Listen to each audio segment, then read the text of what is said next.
lot of this isn't going to make sense to you, and I'm sorry about that. I'm just going to start at the beginning, with the house.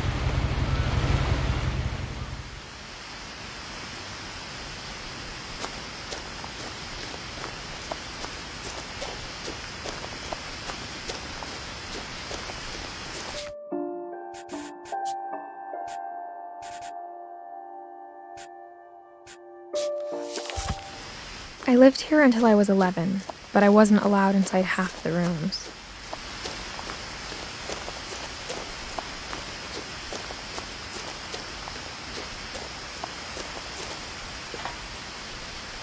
Inside the mailbox were bills from 7 years ago, marked urgent, open immediately. I hadn't been back since my brother Lewis's funeral.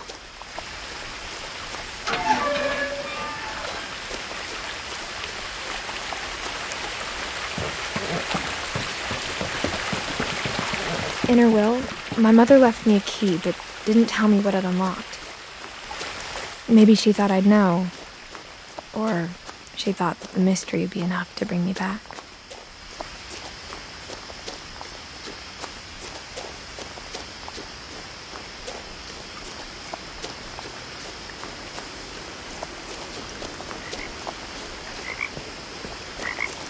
The truth is, even after I inherited the house, I never thought I'd come back to it.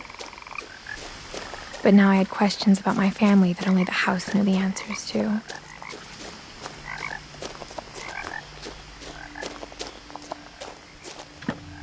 The woods around the house have always been uncomfortably silent, as if they're about to say something but never do.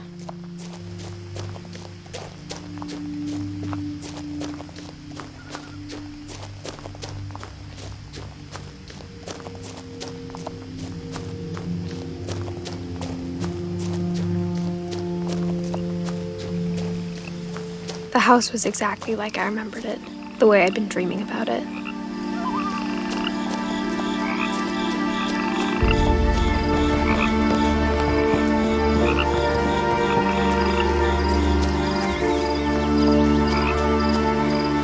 As a child, the house made me uncomfortable in a way I couldn't put into words. Now, as a 17-year-old, I knew exactly what those words were. I was afraid of the house.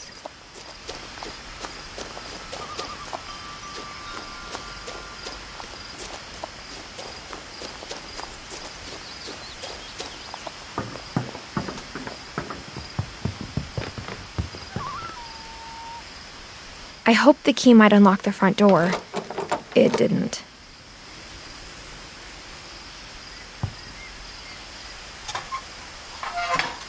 Looking in, I felt like the house itself had been waiting for me.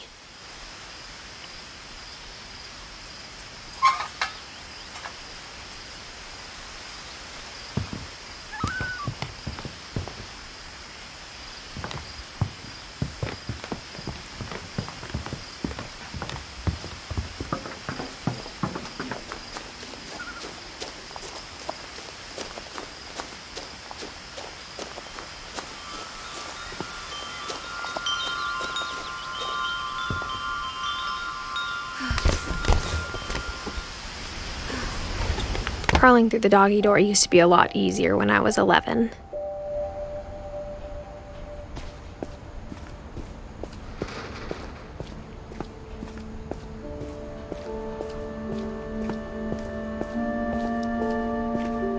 For the first time in years, I felt like I was home.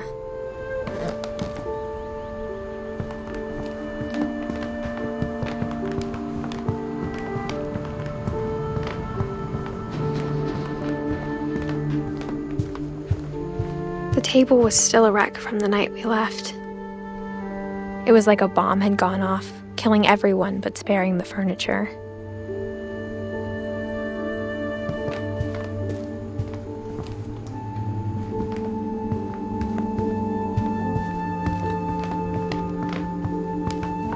My mom was the only one of us who could imagine Great-Grandma Edie living in a nursing home.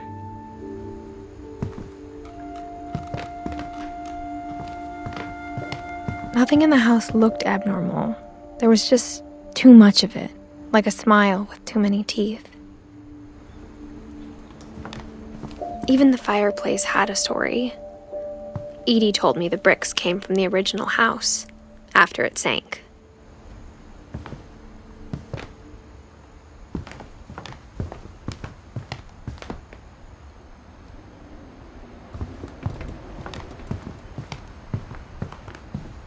Mom always told me to stay out of the basement, so I wasn't too surprised when the key didn't fit.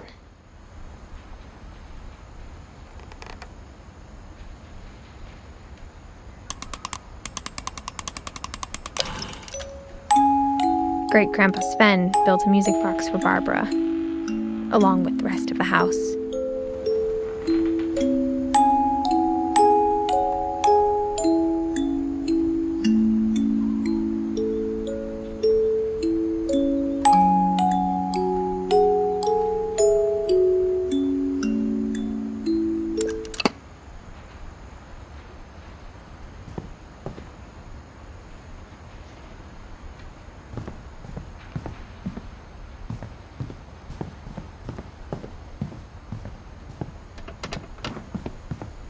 My mom wasn't much of an optimist, but she never stopped believing that my brother Milton was alive.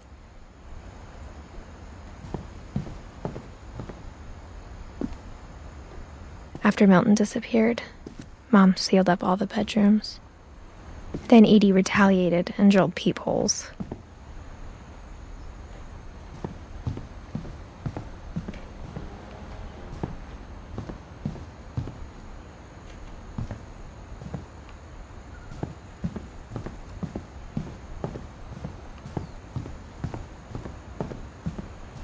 Whenever people ask me about my family, the first thing they always want to know about is Barbara.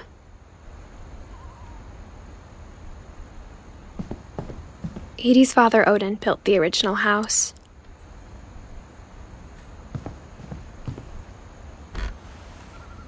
Barbara was a child star for 2 years, until America grew out of it.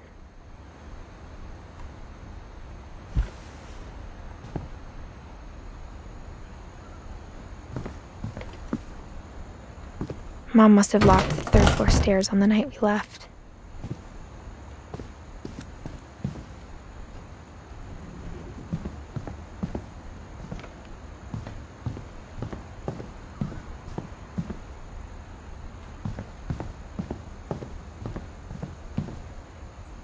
I spent a lot of time playing in Great Uncle Walter's room. I think my mom sometimes regretted not sealing it up. Louis told me there were secret passages, but I never believed him.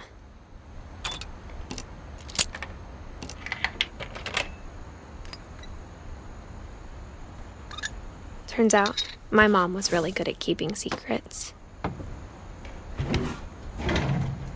Now it was time to find out what my mom had been afraid of.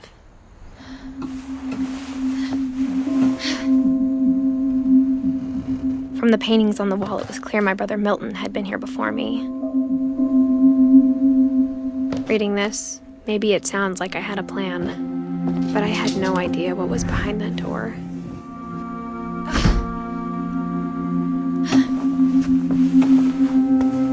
Just like I had no idea where all this was gonna lead.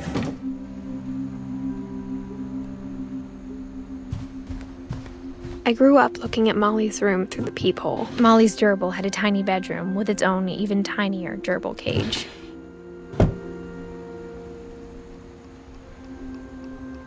Being inside for the first time, I felt like I'd stepped behind a painting.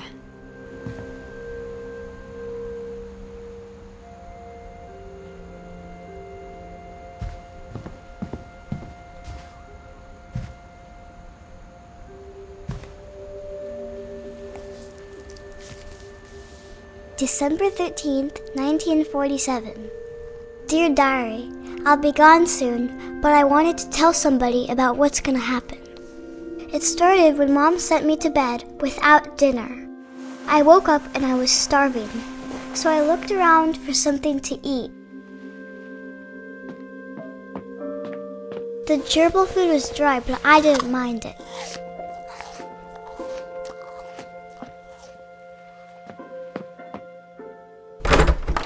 Mom, can I come out now?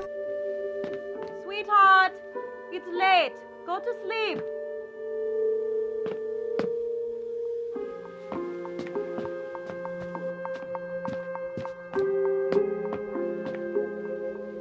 My Halloween candy was all gone.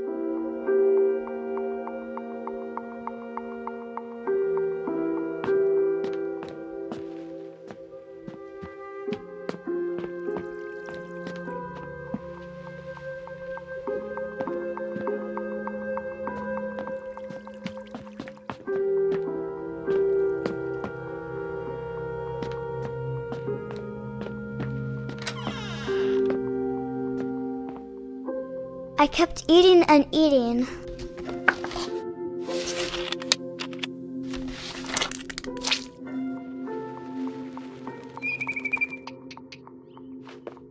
I ate a lot of things that night.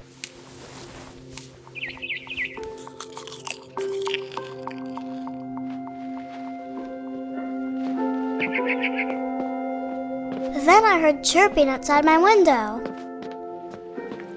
It was a barn swallow going back to her nest. I reached out for her.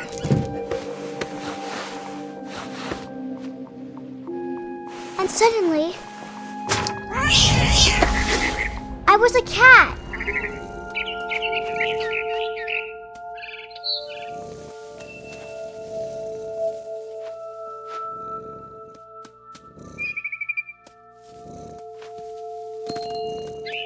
I tried to be quiet, but the bird was really scared.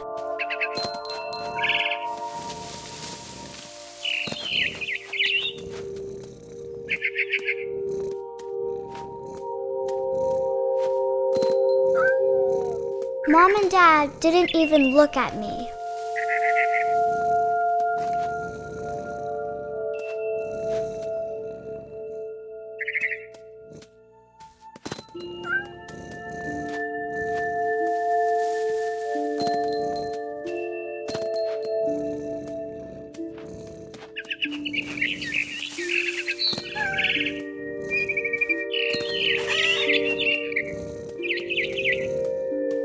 I jumped and I almost got her.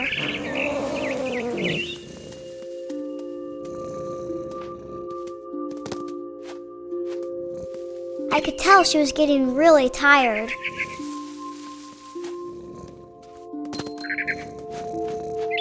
Now I was up in the big tree. I promised Dad I wouldn't climb it anymore. All I cared about was eating that mama bird. I gobbled her up. And suddenly, I was an owl. First, all I heard was the wind. Then I heard little teeth nibbling in the grass.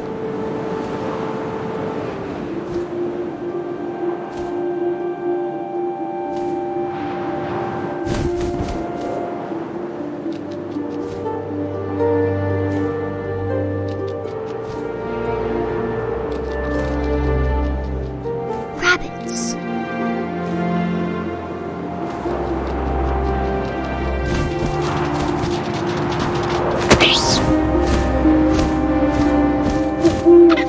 I imagined his face looking up and seeing mine through my talons. I swallowed him up, and I didn't chew one bit. Then I flew off to find something bigger.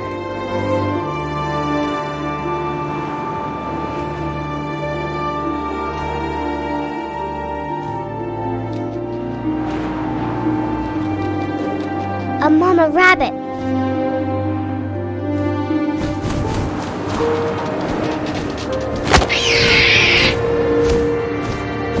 She was almost too big to carry. I started choking, but I couldn't stop eating. And suddenly, I was a shark.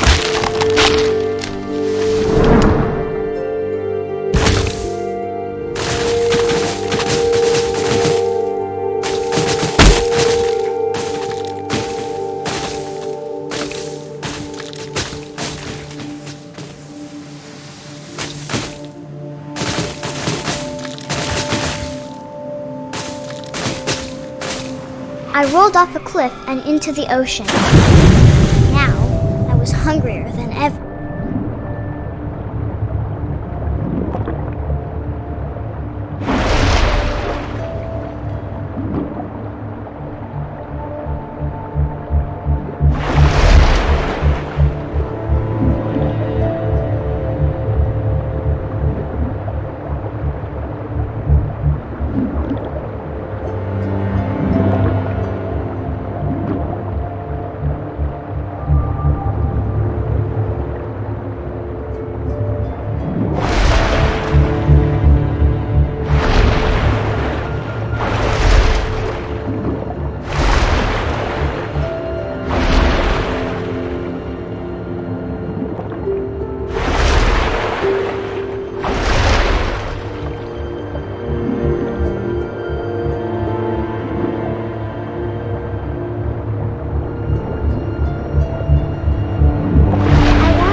Off her flipper, and it tasted really good.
Grabbed on tight. When I was so hungry, I jumped out of the water. When I opened my eyes, everything had changed.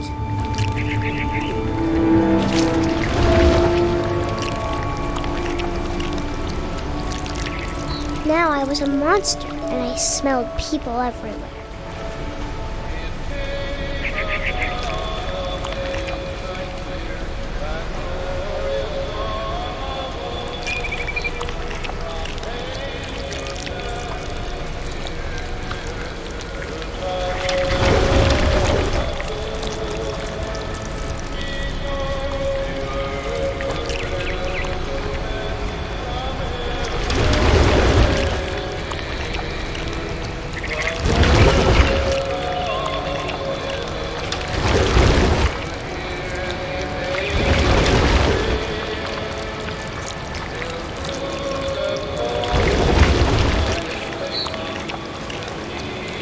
I was big, and I moved real quiet.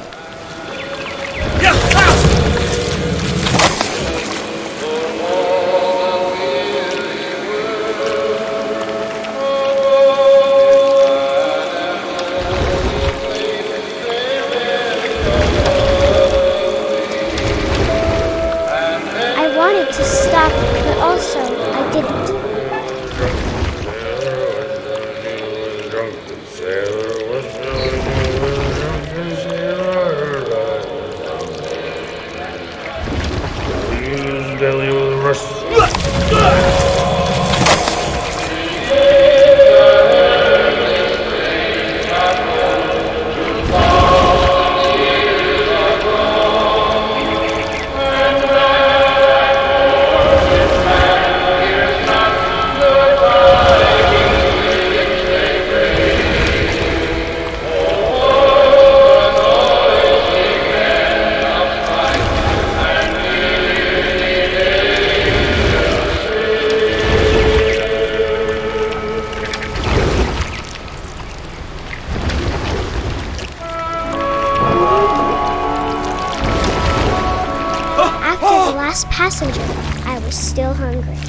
And across the water I smelled something new, something I had to have, so I swam towards it.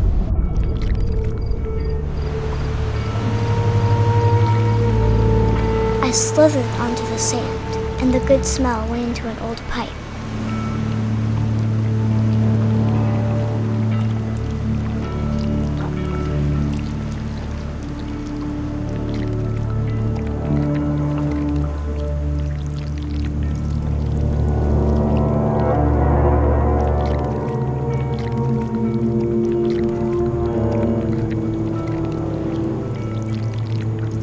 I got closer and closer.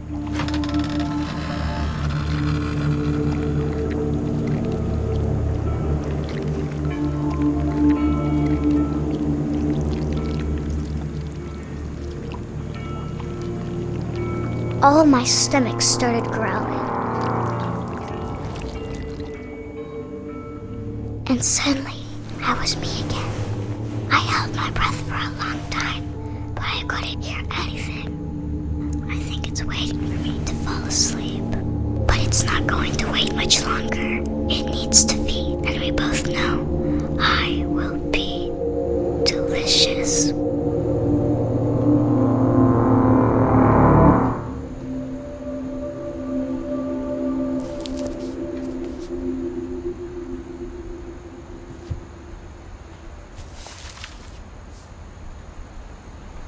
I'm not sure if I believed all of that, but I'm sure Edie would have.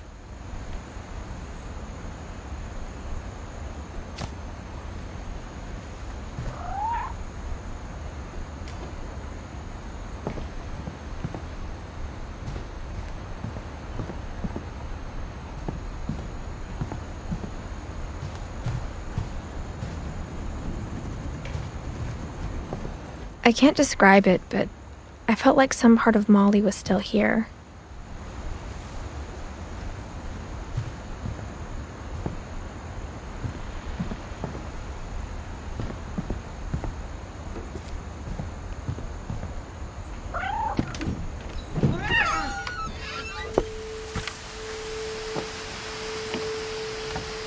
This will be obvious later, but my mom never told me any of these stories.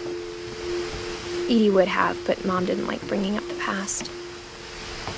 Though, when we adopted a stray kitten, she was the one who named it Molly. I spent a lot of time in Great-Grandma Edie's room. Her room was like a museum. For 500 years, the Finches have been famous throughout Norway for their fortune. Odin Finch buries the latest victims of the family curse. On January 7th, but 40-foot waves off the coast of Washington, Odin's daughter Edie, with husband Sven and baby Odin Finch is the first. His daughter Edie is already dreaming of a new Finch house.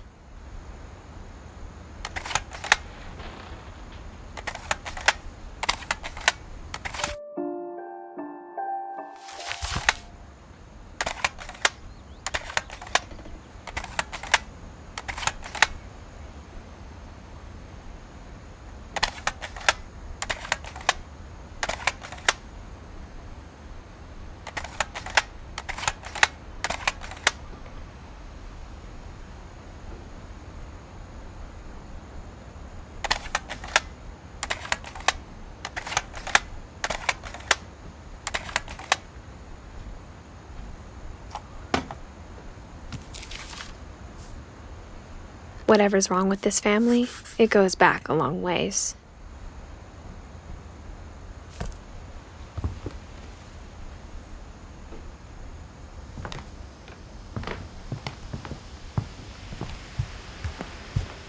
When Edie told people Sven was killed by a dragon, she could also have said he was building a dragon-shaped slide that collapsed. She could have, but she didn't.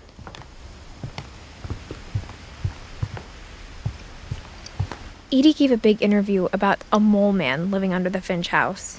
My mom was furious.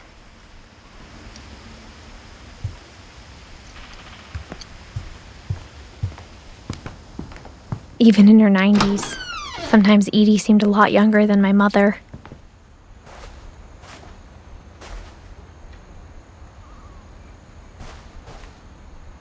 The only trace Grandpa Sam's first wife, Kay, left on the house was the pink bathroom.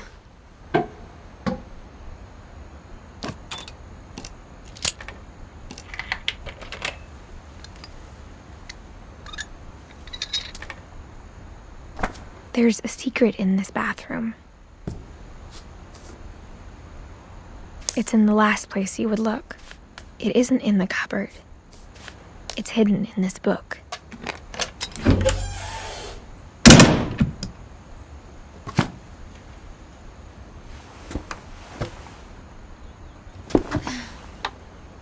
Sven gave Sam an old camera he'd refurbished. He never put it down.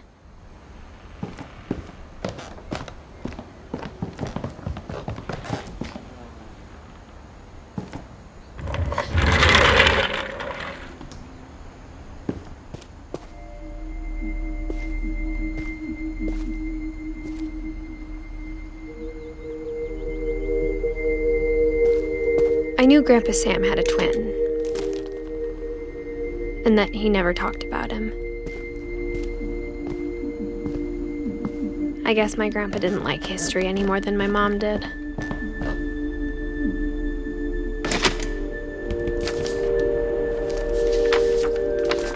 How I Want to Remember My Brother by Sam Finch.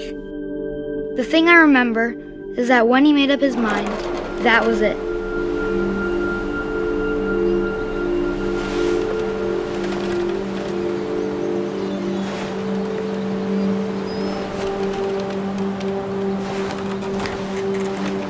My brother said he'd die before he ate another mushroom, and he did. At Barbara's funeral, we swore we'd never be afraid again, and he wasn't. I think Calvin always wanted to fly. Sam! Calvin! Dinner's ready! Coming! But that day, he finally made up his mind to do it. I told him going around was impossible. Maybe if I hadn't said that. Calvin! I'm not gonna tell you again! Maybe if the wind hadn't picked up, then maybe he'd still be here. But I doubt it. I think he'd already made up his mind. That's what I want to remember about my brother.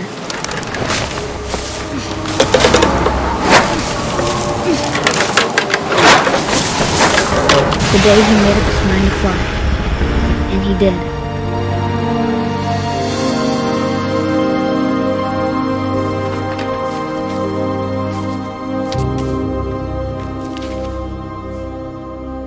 Calvin's story felt strangely familiar. When I was younger, I remember trying to do the exact same thing.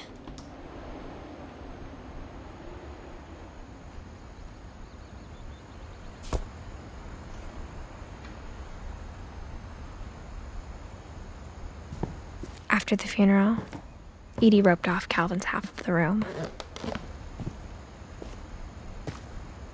Mom said Grandpa Sam enlisted at 18 and never set foot in the room again.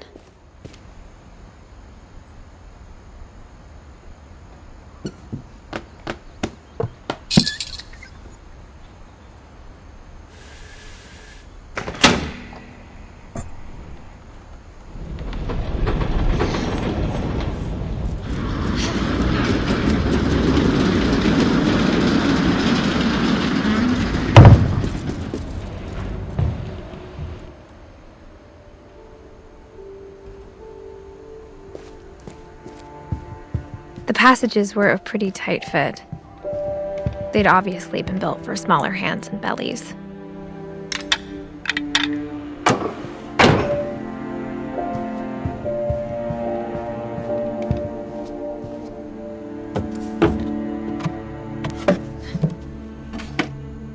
Growing up, I always thought of Barbara as a child star.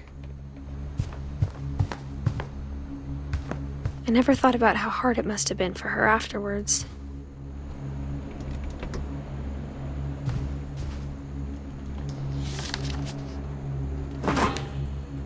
Of all the stories people wrote about Barbara's death, I'm surprised Edie saved this one.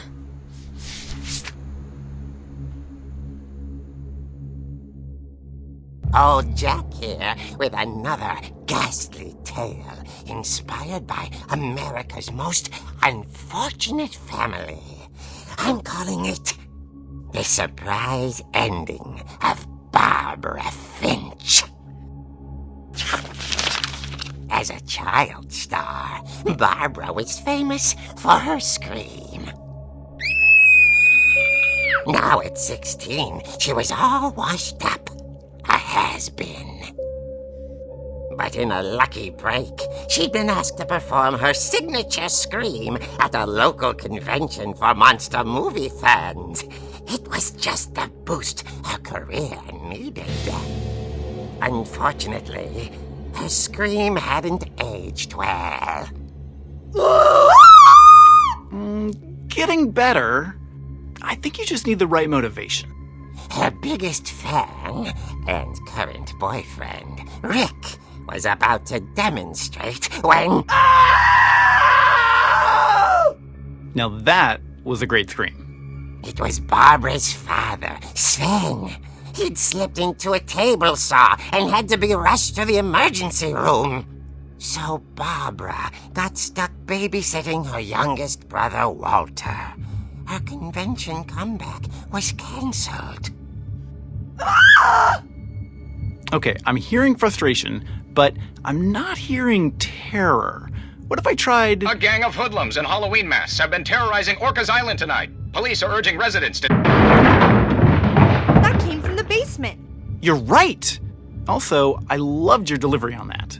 Why is your basement door locked? Because my dad likes making puzzles and secret passages. There's a key hidden in the music box. The secret is to keep winding and winding until finally the key pops out. Thanks, babe. I'll be back in a sec.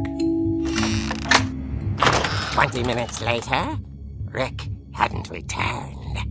So Barbara went to look for him, right on cue. She reached for the music box. And as she wound the key, she listened for Rick, but the house was silent.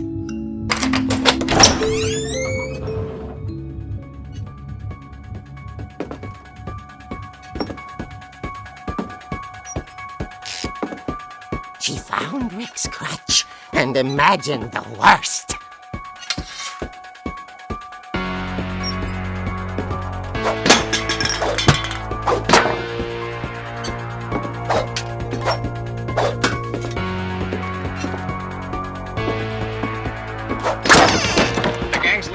Infamous Hookman killer, Dr. Carl Hamill, who impaled and then ate his family 10 years ago tonight. The old fridge rattled and grew still. Oh dear!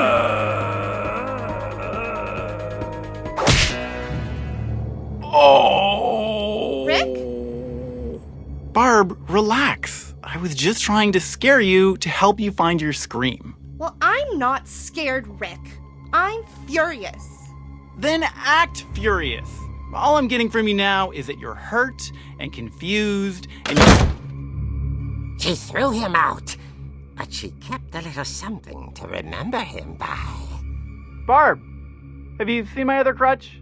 And she was still holding it when she fell asleep watching the Late Picture Show. Hours later... Barbara! Walter, what's going on up there? Ah! Okay, I'm coming up, but if this is a trick, you're dead, Walter.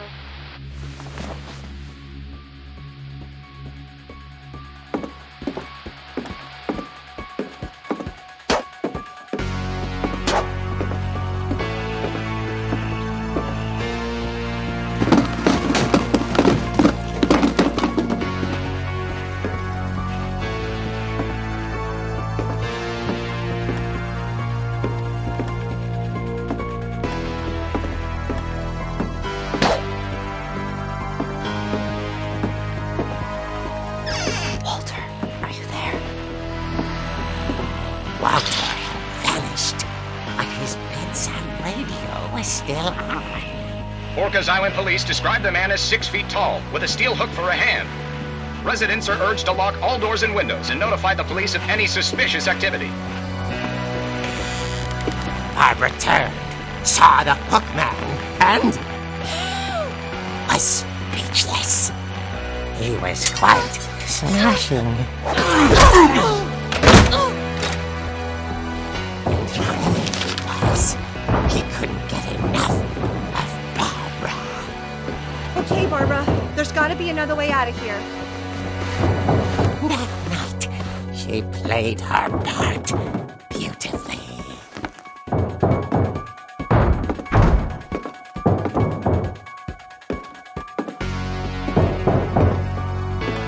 She thought about abandoning Walter, but just couldn't do it. Molly's door hadn't been opened in years. The hinges groaned.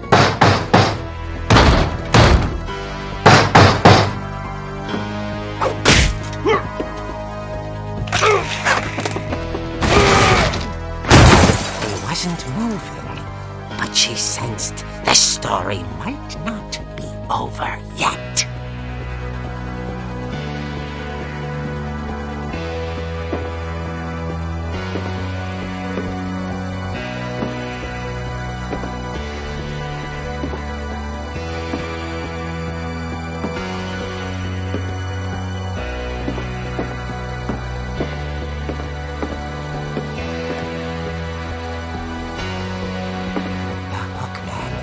Vanished.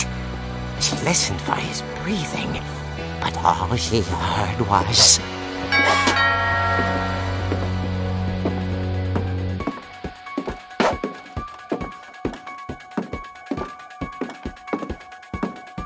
At the door, she heard whispering.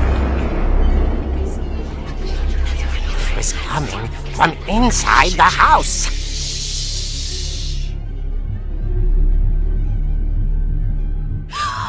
Oh dear.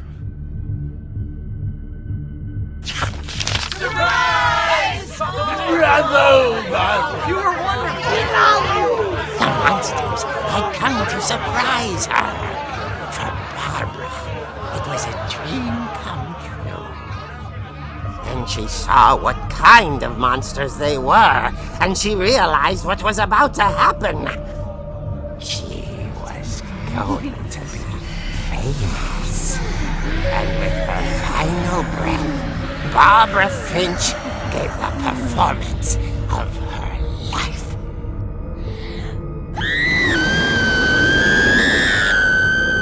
I wasn't there myself, but I hear Barbara was magnificent. Poor girl. She had a taste for stardom. But unfortunately, so did her fans. Of course, the police blamed it all on poor Rick, who disappeared the same night. And little Walter, hiding under his bed the whole time. He took it all pretty hard, but that's another story. As for Barbara, tucked inside the music box was all they ever found of her. Her ear. Now that's what I call a real eerie tale.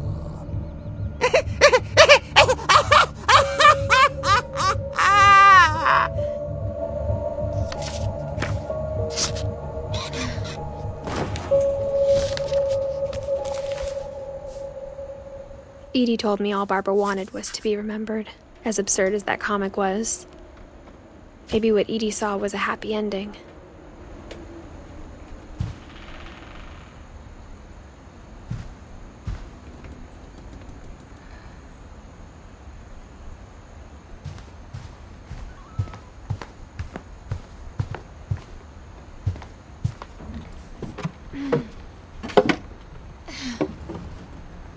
I guess now I know why Mom didn't like me playing with the music box.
I saw Edie sneak down to the basement once, carrying packages.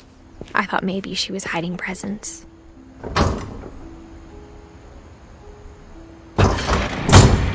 It turned out she was hiding a lot more than that.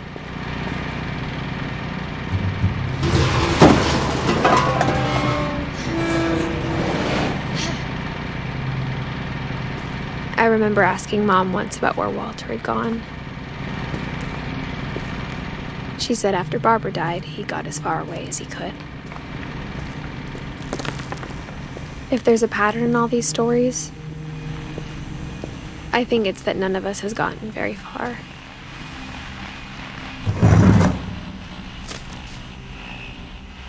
Goodbye, everyone. I can't believe I've been down here for 30 years.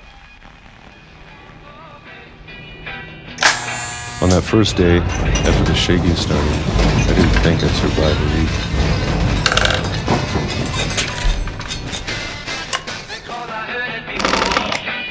But after a few days, I settled into a routine. That's what kept me sane. Having a schedule, living for today.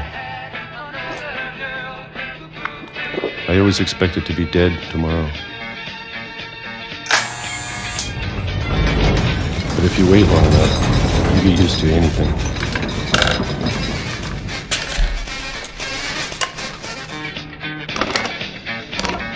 Even a monster on the other side of the door starts to feel normal. Almost friendly.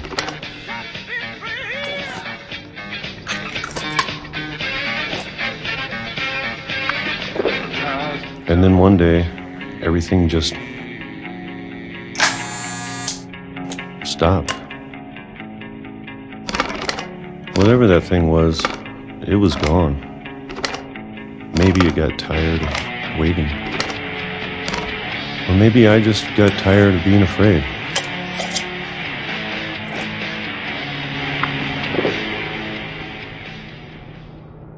It's been a week now, the longest in 30 years.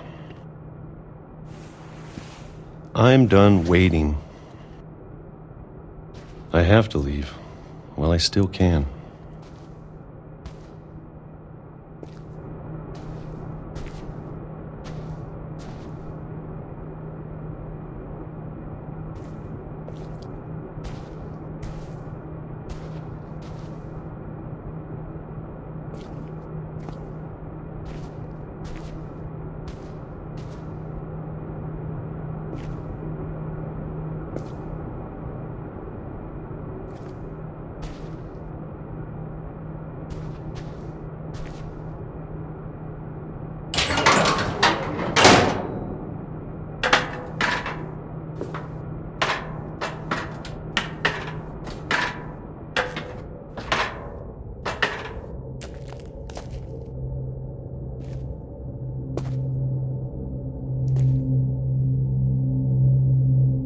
I know it's out there, somewhere.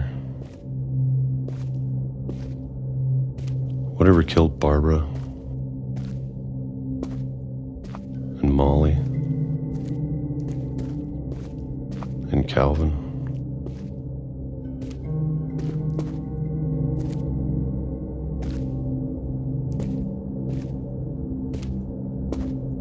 Maybe this is all a mistake. But I need to stop living the same day, even if it kills me.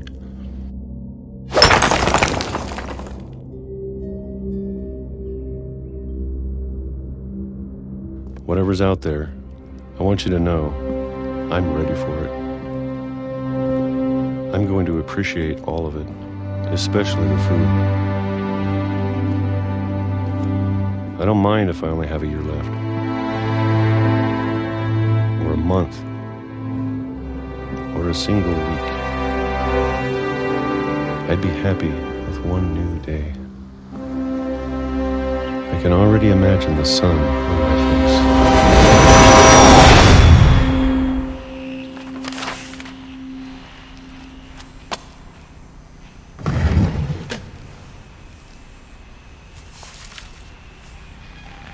Walter died when I was 6. I can't believe my mom never told me he was down here.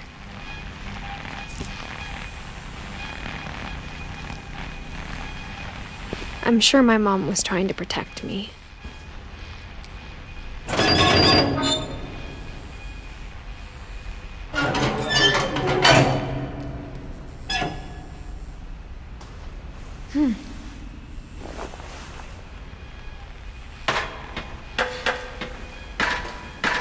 Maybe she was afraid I'd end up like Walter.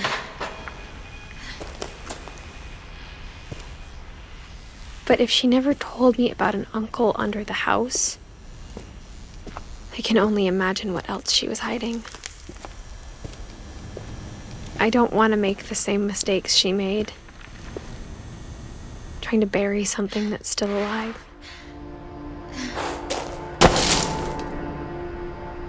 Now that there's only one of us left, or maybe two, I thought it was time I heard the stories for myself and found out what happened to everyone else. But now I'm worried the stories themselves might be the problem. Maybe we believed so much in a family curse, we made it real.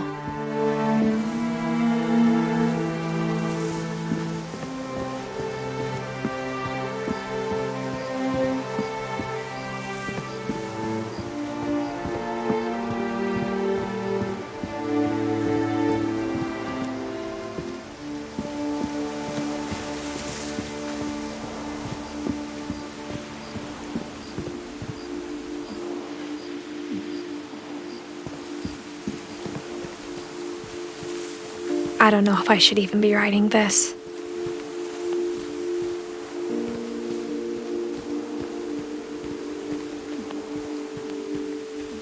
Maybe it'd be better if all this just died with me.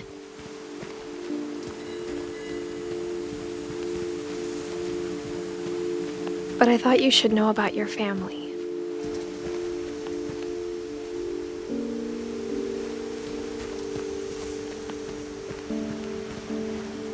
And the history you're a part of. Though to be honest, I feel as lost as you probably do right now.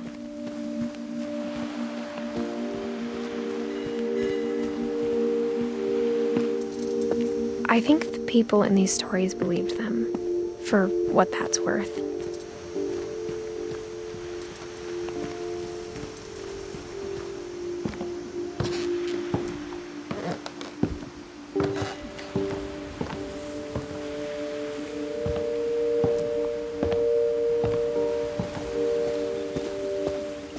And when you look at the house, that history of imagination and stubbornness and madness, any of it seems possible.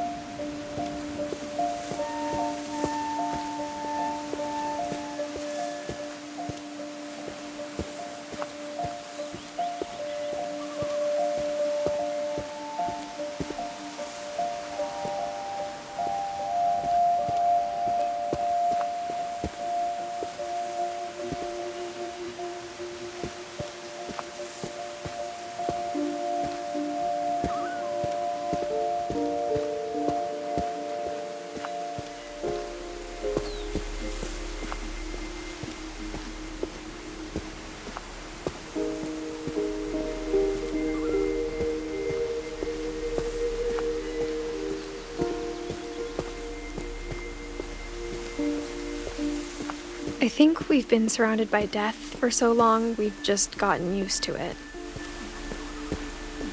What kind of family finishes building a cemetery before starting the house?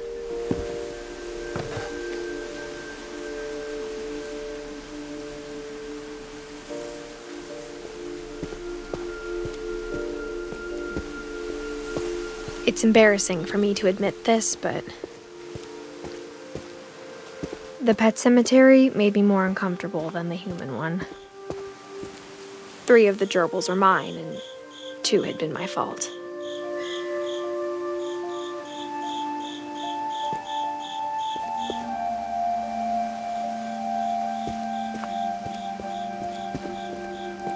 Sven built the house, but it was Edie who designed the cemetery.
I'm sure Odin's monument had been Edie's idea.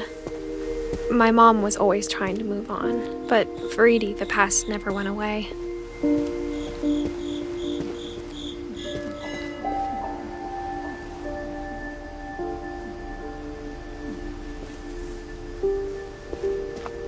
She could see it poking out of the water at low tide.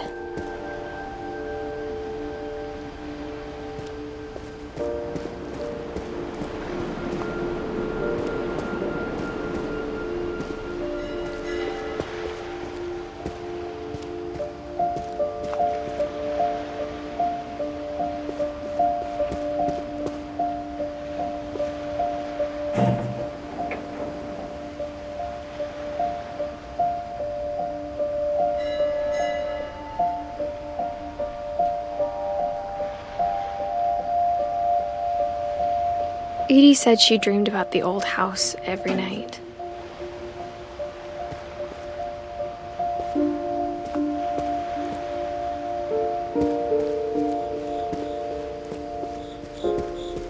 Edie's side was always easier for me to understand. But the older I get, the more I can see where my mom was coming from.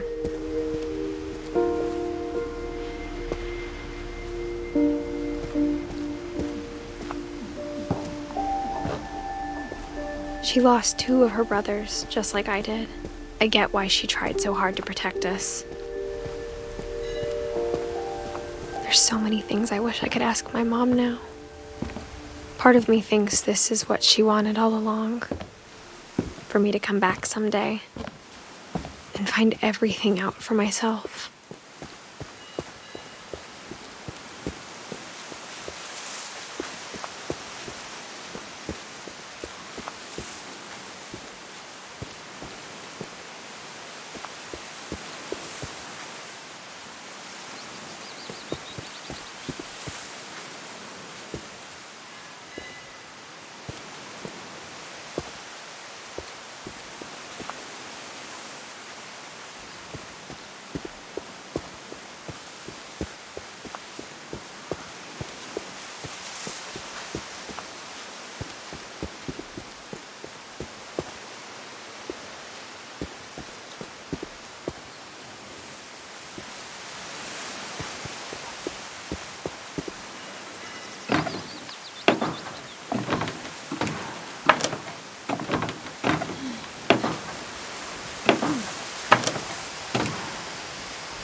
But looking back on it now, if she told me there was going to be so much climbing, I never would have come when I was 22 weeks pregnant.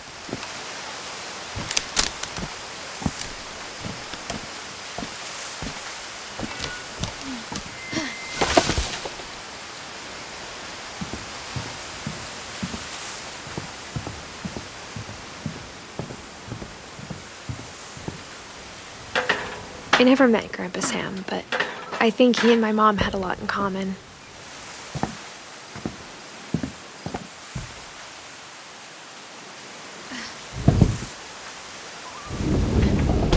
They were both pretty intense.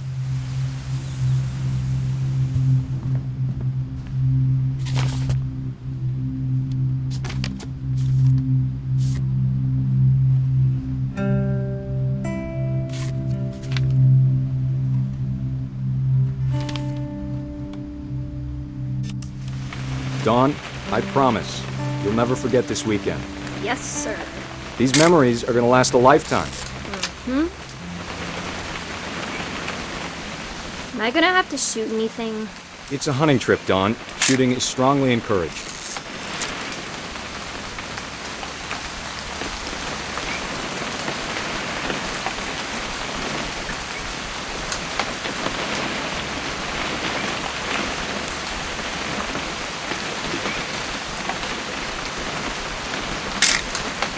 Shouldn't we be leaving? Just want to get a shot of you, Dawn, then we can take off. What? Perfect. It's gonna rain the whole weekend, isn't it?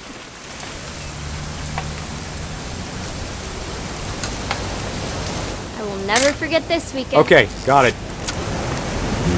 I'm gonna take some pictures, okay? Just be careful. The camera's older than you are. Aw. Definitely should not have drunk all that coffee. Hey! That's a keeper. I'm just saying, I'm not always gonna be here, Dawn. You'll need to remember this stuff, if you want to survive. I'll be fine, Dad. Dad! Good eyes, Dawn.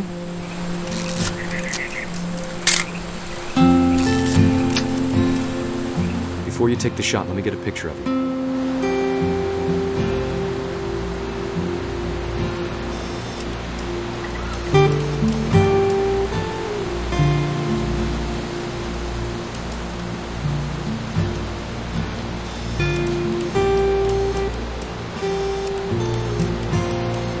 Dad, Let me get behind you. do I have to do this? Dawn, you don't have to do anything. But if you want to survive, you'll need to be strong.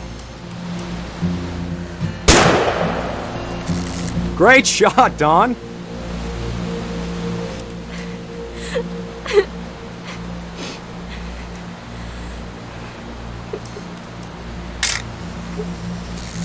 I'm proud of you, Dawn. Always remember that, okay?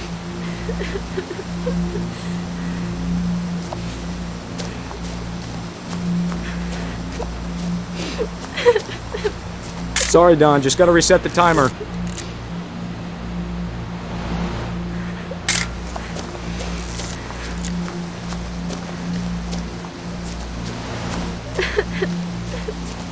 Dad, it's twitching. I think That's it's totally so- normal, Dawn. Just focus on the camera. Try not to think about— Dad!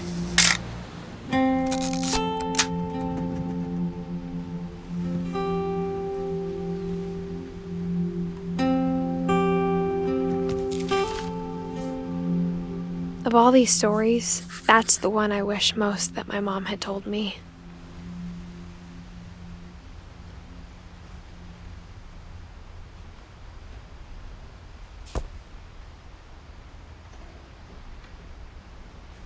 Sam spent his life shooting photos, but Mom said he got nervous being in front of the camera. I guess we're all afraid of something.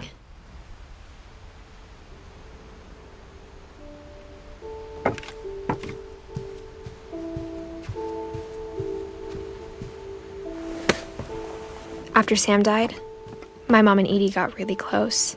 They'd both lost a lot.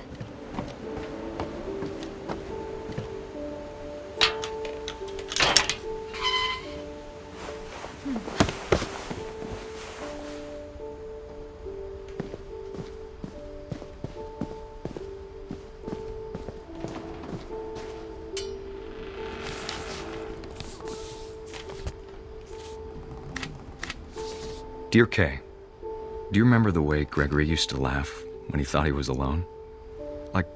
Something funny was happening, but only he could see it. I think he saw things the rest of us don't.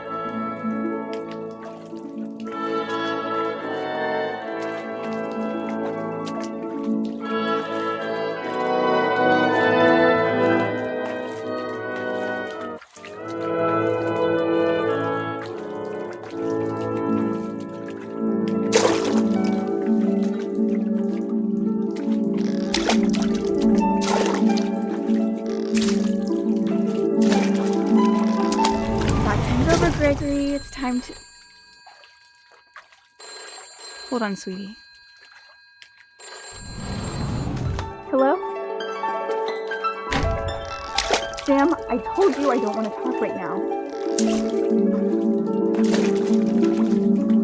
I wonder what he saw. What his world was like.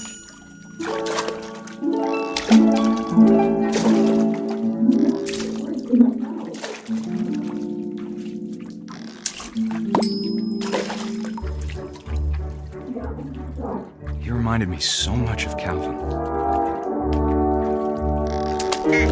Lost in his imagination.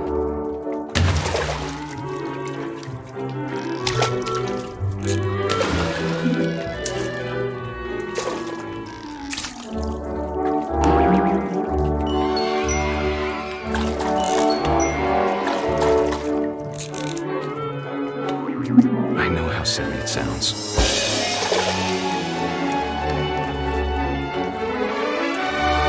I worried about a baby being too happy.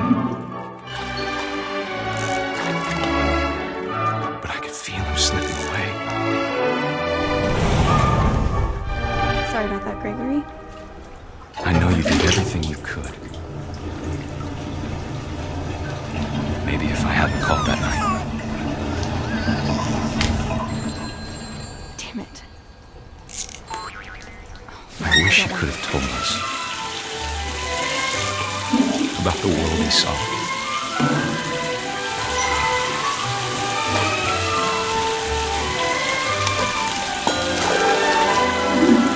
There's so much I don't understand. About Gregory. About everything.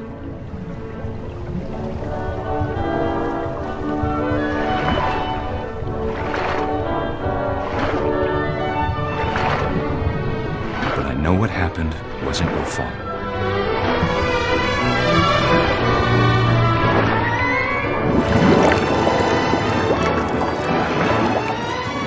I'm sure he's happy. And he'd want you to be happy too. Good luck, Kay. Love, Sam.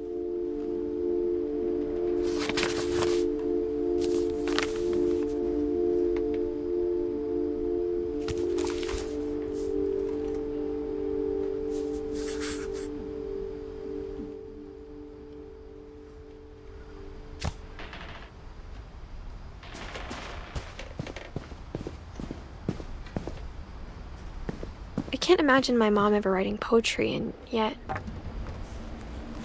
A poem for Gus, who always said the wedding was a bad idea. Our father never hit us kids, at least not very hard, before the day my brother said with teenage disregard that he'd be dead before he'd see a wedding in our yard.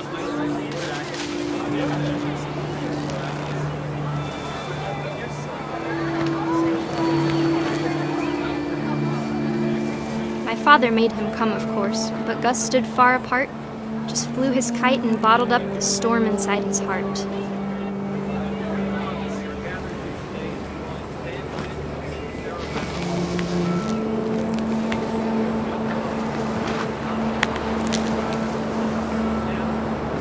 I tried to talk him out of it, but though he'd never met her, "We don't need a stepmom," were the words that I now pronounce you husband and wife.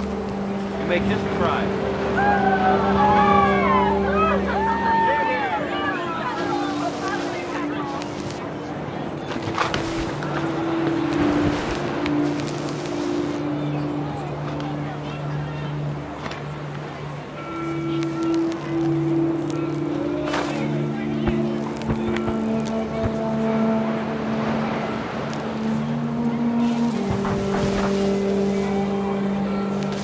time for photos came, Dad ordered him to come here. But Gus declined, and as a sign held up his middle finger.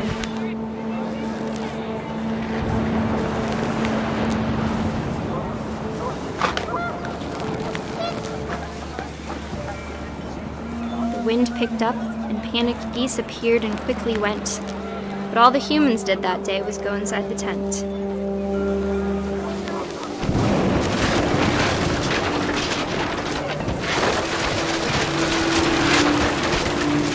The rain came down in buckets then, but no one seemed afraid that nature might destroy the tent our dad had crudely made.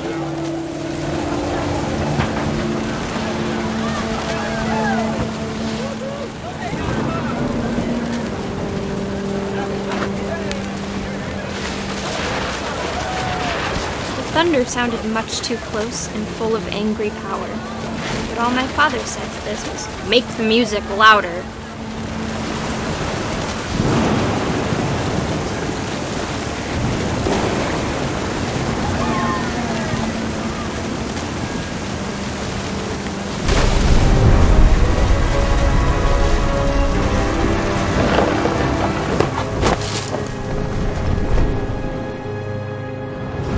I wish that I could truly say I thought about you on that day. Out there on the beach alone, just you, the wind, the sea, and foam. But I didn't, until we found you.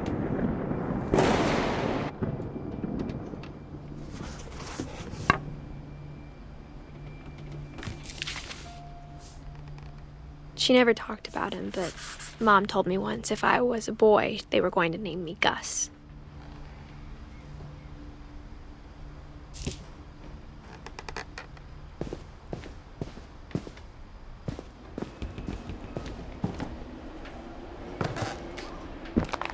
My mom moved up to the loft after her brothers died. At the time, it was as far away as she could get.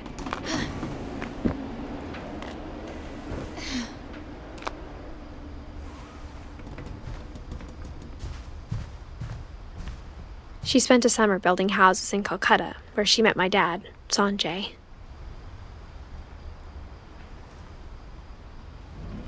My mom moved to India a week after graduation and got a job teaching English. Louis was born a year later.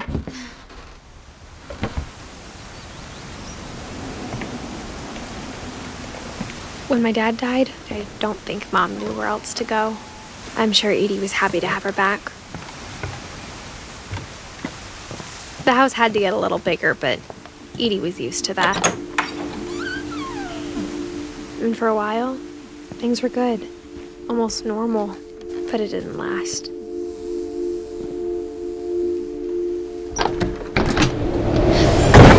The beginning of the end was Milton's 10th birthday, when Edie gave him a castle.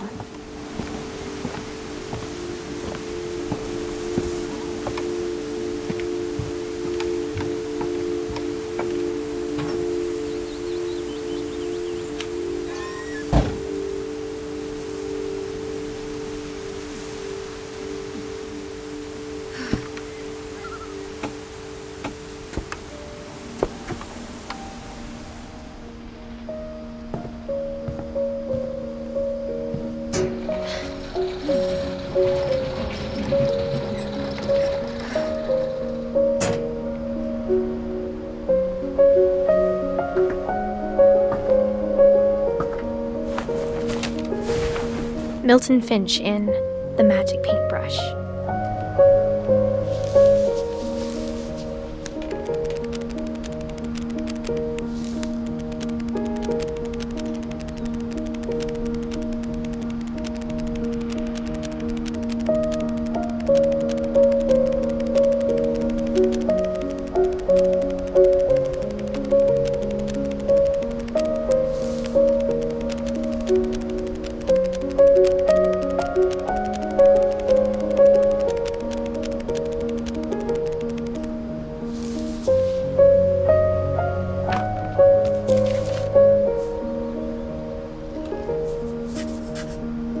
I was 4 when Milton disappeared.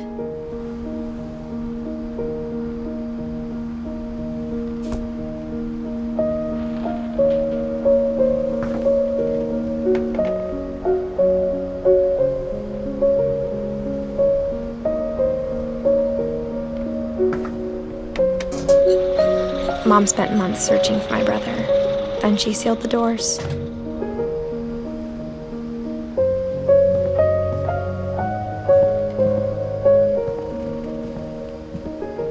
I think Edie was happy to finally have another painter in the family.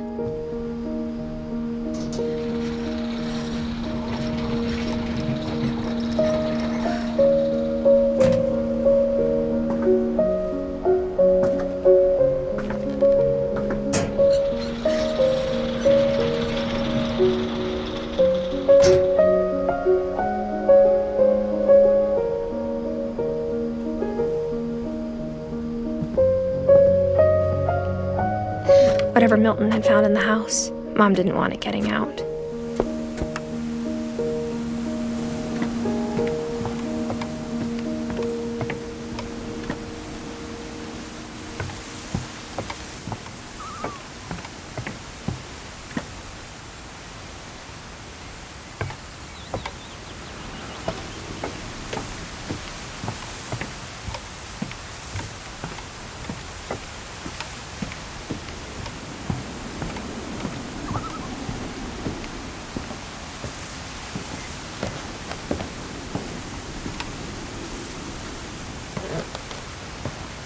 Mom definitely blamed Edie, but I think Louis blamed himself. After he graduated, he just spent more and more time in his room, until Mom got him a job at the cannery.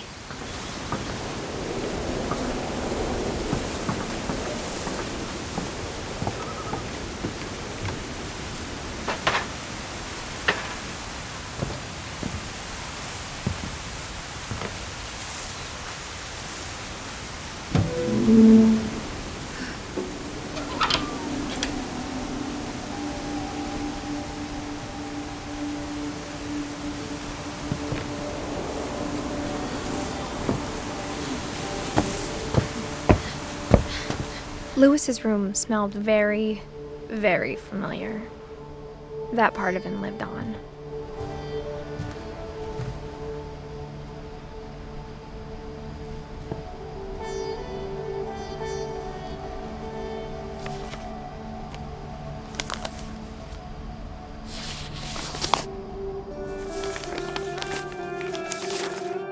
Dear Mrs. Finch, as Louis's psychiatrist, I can understand your desire for an explanation.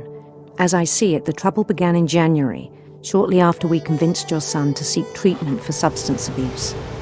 Newly sober, I believe Louis first noticed the monotony of his daily life.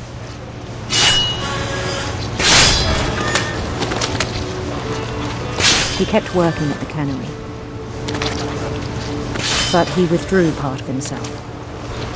In our sessions, I saw the same behavior. His mind began to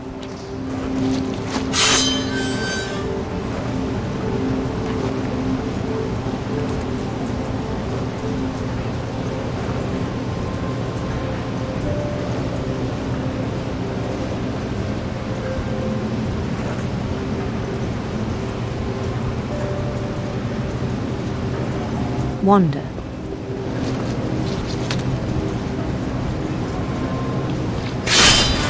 I asked him to describe it. He said he started small, imagining a labyrinth. He'd feel his way about. Then something moved. Bats and toads.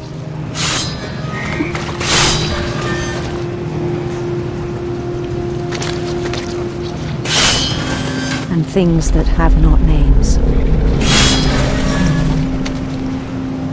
He knew it was all in his head. But he took it very seriously. I had hoped he'd find himself.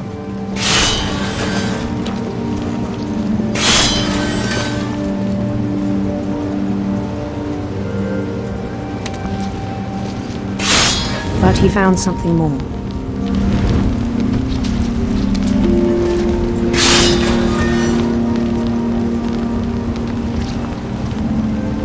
I worried about him then. Daydreaming at the cannery, I spoke with his boss. But he said Lewis had become a model employee. Methodical, tireless, focused.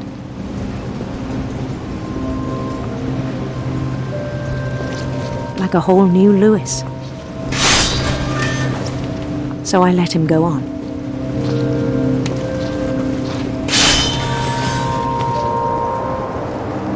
I even encouraged him. It seemed very promising at first.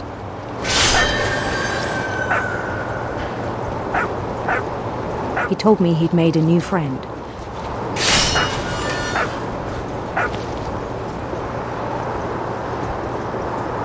On the edge of a city he named Lewis Topia.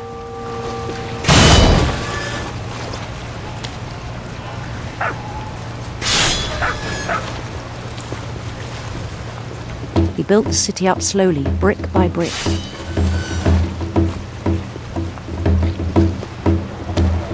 Then he made musicians.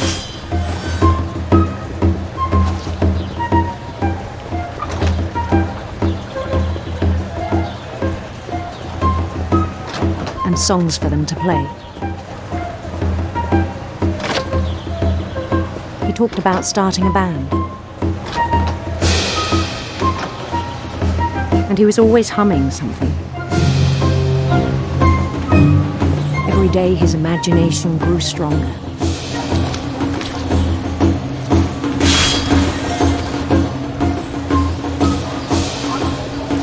He no longer spoke at the cannery.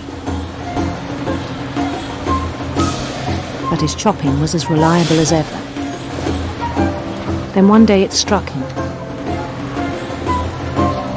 that all the cheering crowds, even the stones under his feet,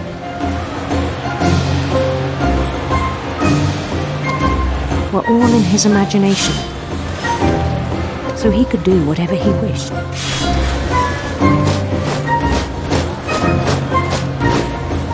He held an election for mayor. And he won. They begged him to stay, but his mind was already wandering. It became a game for him.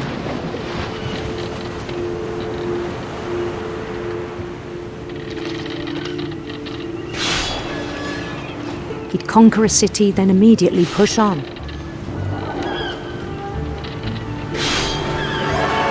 New Louisville.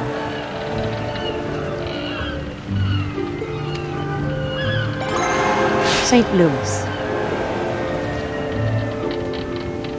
He started drifting away from our reality.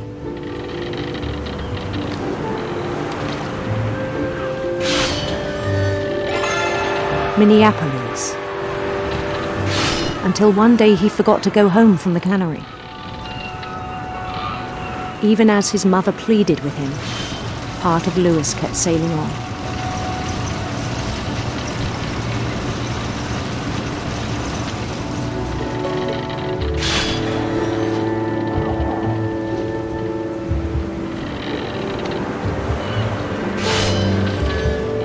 In Lewisburg, he heard rumors of a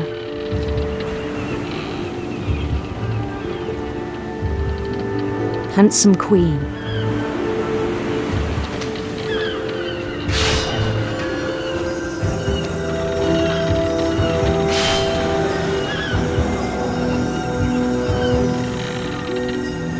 The queen was on her own quest for sinister serpents.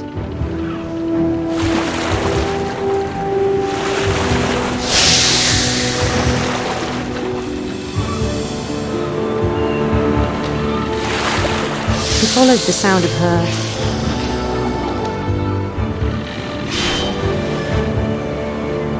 silver harp.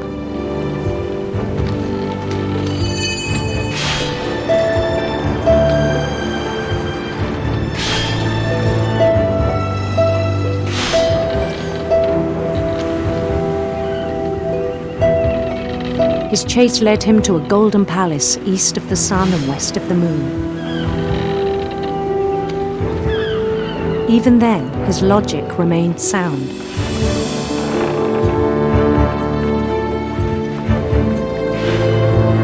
He knew the world was all in his imagination.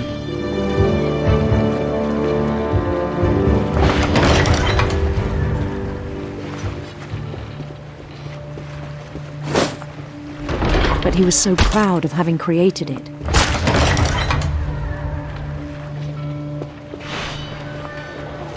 In his own eyes, he'd become something greater than a king.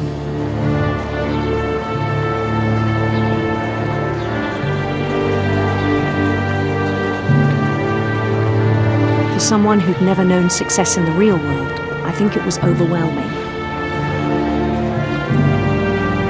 And then it struck him that the real Lewis was not the one chopping salmon, but the one climbing the steps of a golden palace.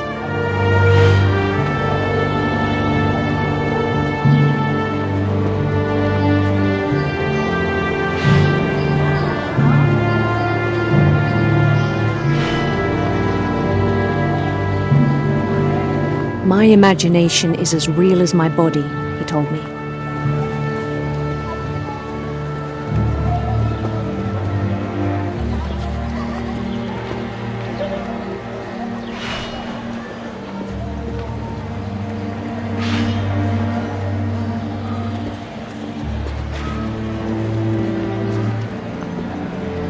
It was hard to argue with him.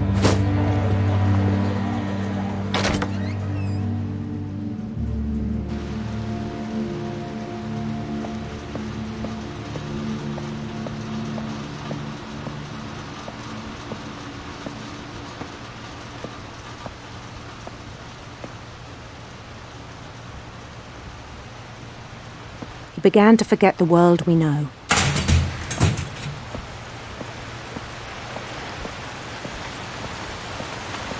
I think it pained him to remember Lewis, the cannery worker.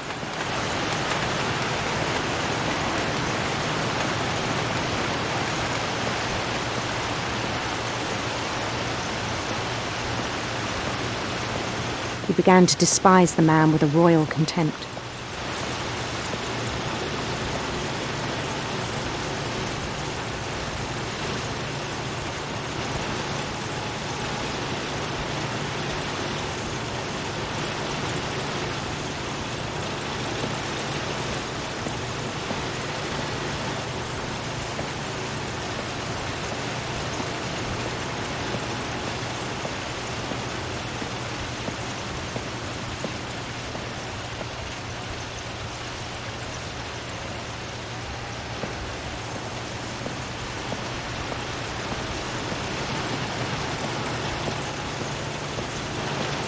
I still thought I could save him.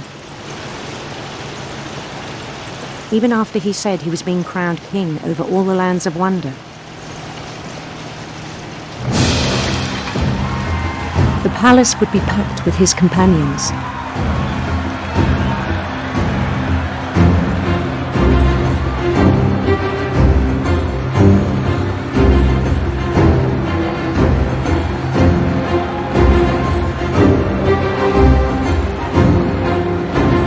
Including the wise Calico who'd insisted on inviting him.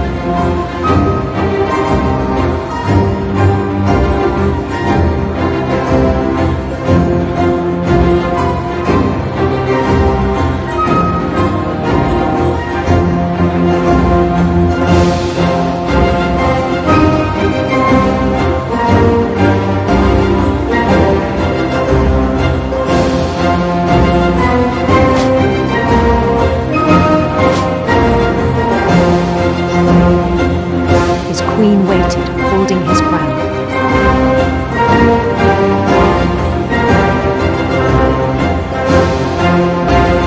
There was only one thing left to do.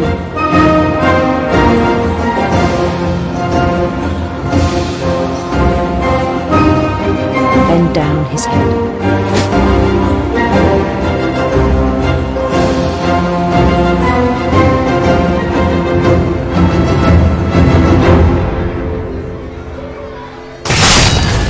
Rest I think you know. Mrs. Finch, your son was a kind man who will be missed by all of us who knew him.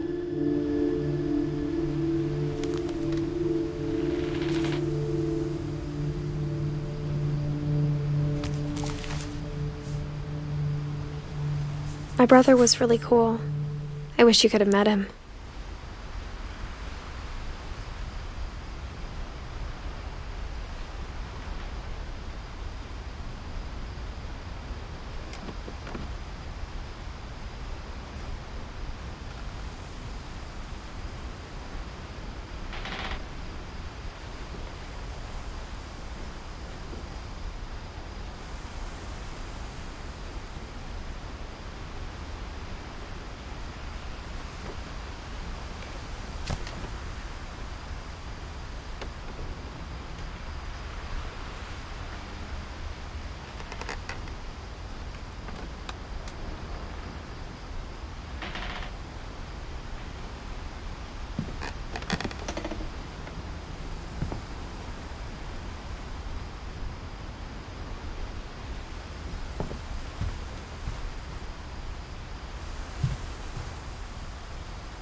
On the way back from Lewis's funeral, my mom told me to start packing.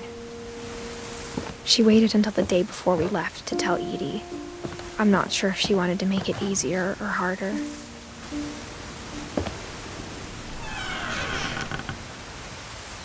I wish we'd stayed. But I understand why we left.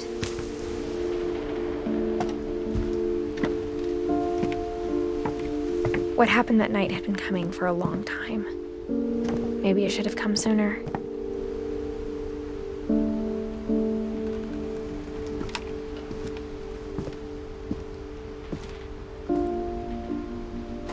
But it had to end one way or another. All that's left now is to tell you about that last night.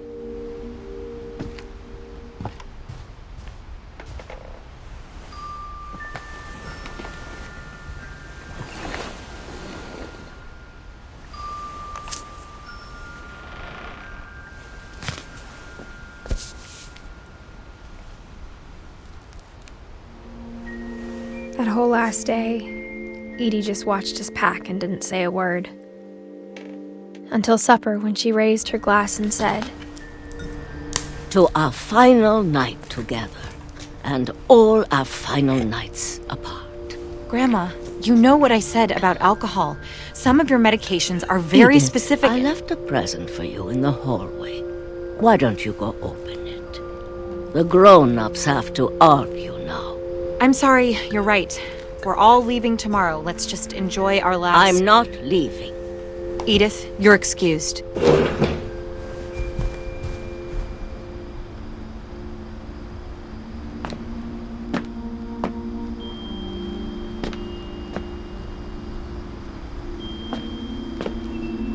The power had been shut off that morning, but Edie always had plenty of candles. When my mom sealed the library, I don't think she knew about the other entrance, or that Edie had a key to it.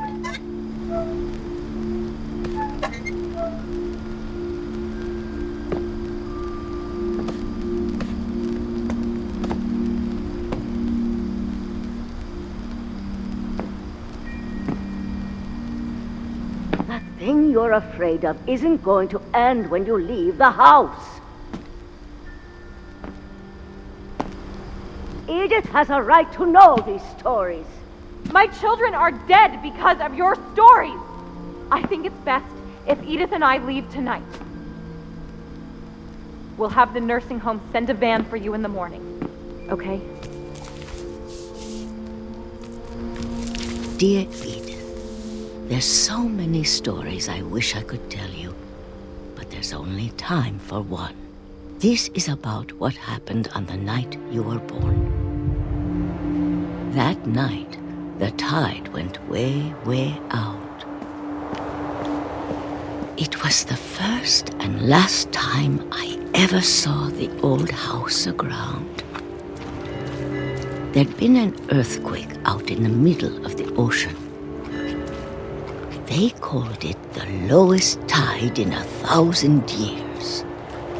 God, it smelled awful. You know, I've seen that house every day of my life.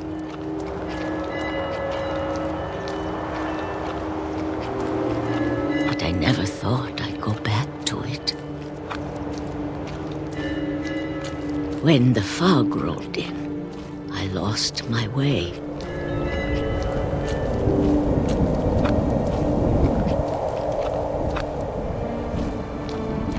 I got turned around.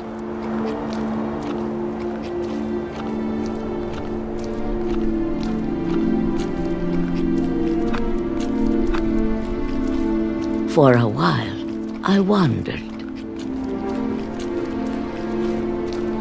I started seeing things.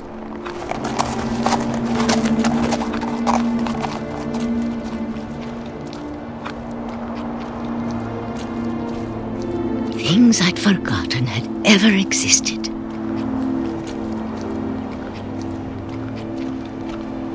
But when I saw them, they felt like old friends. That night, a lot of things came back to me. Or maybe I came back to them.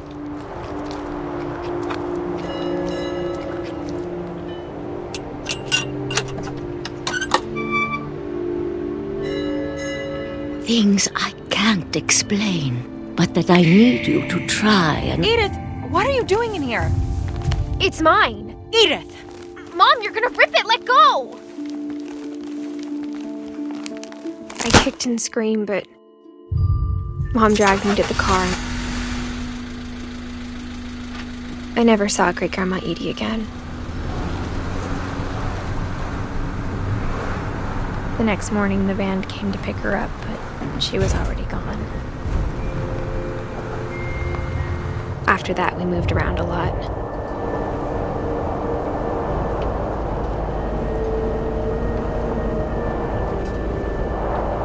We both tried to make the best of it.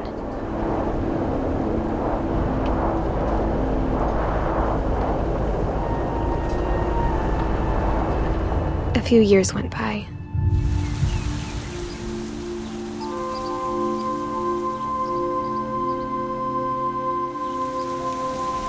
My mom didn't like to talk about it,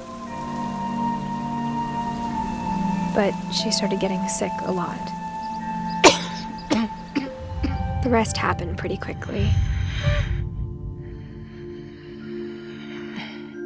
She got better for a while,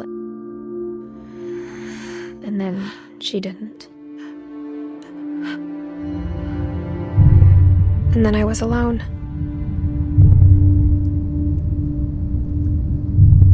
The last Finch left alive.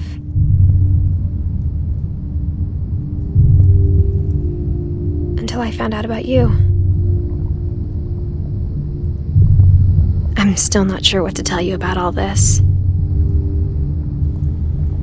If we lived forever, maybe we'd have time to understand things. But as it is, I think the best we can do is try to open our eyes. And appreciate how strange and brief all of this is.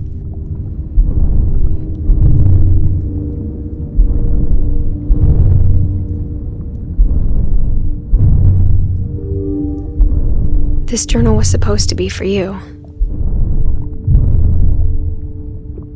But now I hope you'll never see it.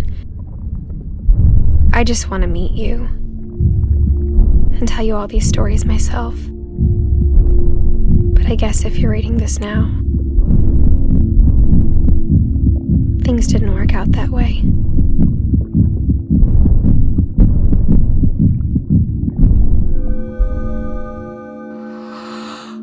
This is where your story begins. I'm sorry I won't be there to see it. It's a lot to ask, but I don't want you to be sad that I'm gone. I want you to be amazed that any of us ever had a chance to be here at all. Good luck.